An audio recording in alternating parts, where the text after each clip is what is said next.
This is step 9 in the 14 steps found in the art of storytelling. It deals with story endings. How do you end a story?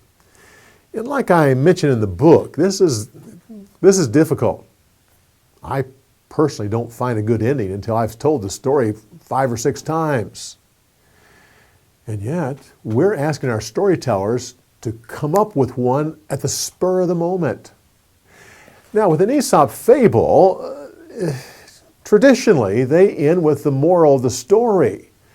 So finding a different ending for an Aesop fable is especially difficult. But I think you'll enjoy seeing them struggle with this. It'll give you encouragement for how you'll struggle at finding a good ending to your story. So let's join them now and see how they do.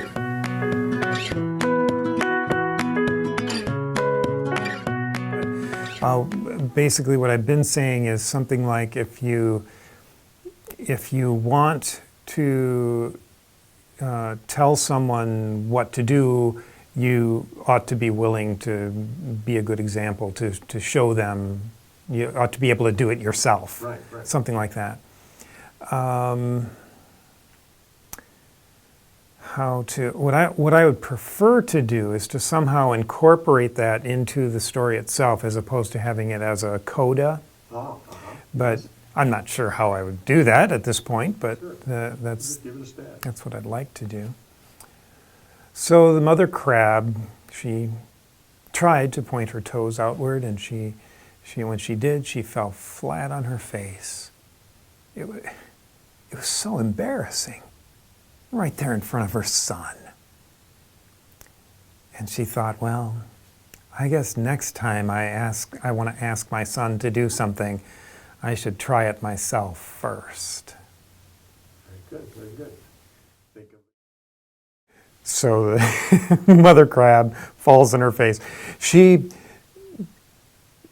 raised herself from the stones, dusted herself off, held her head high with all the dignity she could muster, and said, "Oh, son of mine, always remember that we are crabs.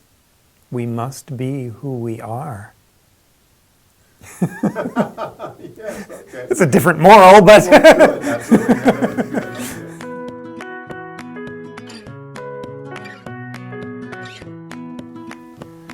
One that I brought up earlier could be to do the memory hook, to end it with that. Is sometimes it's easy to think of great ideas, but it's not always easy to fulfill the ideas, especially when it concerns the cat.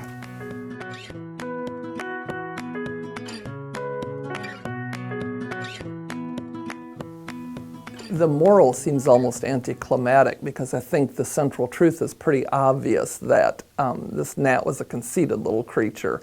I might just end it there with the bull giving the "I didn't even know you were there, you teeny little thing." And with that, he turned his rump toward that gnat and just wandered away. I might just end it like that, letting you see the hind end of that bull walking away. Okay. So I think that kind of gets the message off to the gnat. Okay.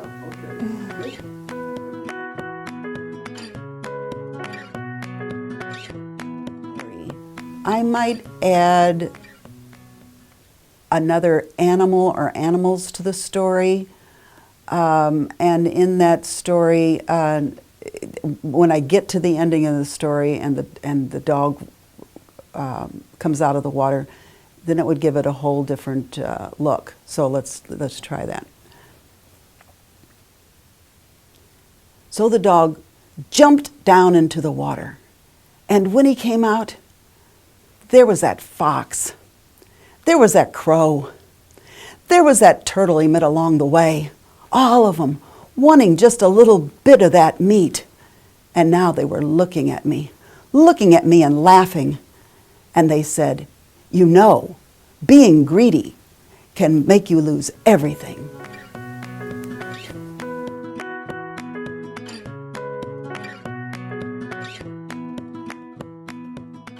I would like to think that the miser changed his ways, perhaps. As the miser reflected and looked at that cold stone, he knew that he had no more gold. Perhaps the passerby was right. Perhaps there was other talents that the miser had never used, that laid buried, and that he needed to bring them forth and to use them for the betterment of the world rather than to stay just isolated in his own house. And he would start today.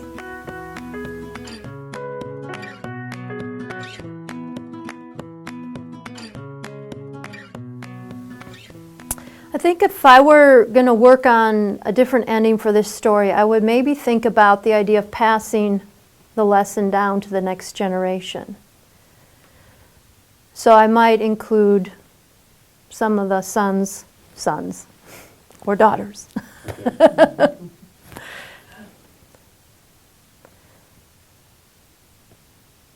So after that great abundant crop that they had, Michael began to take his sons out into the field.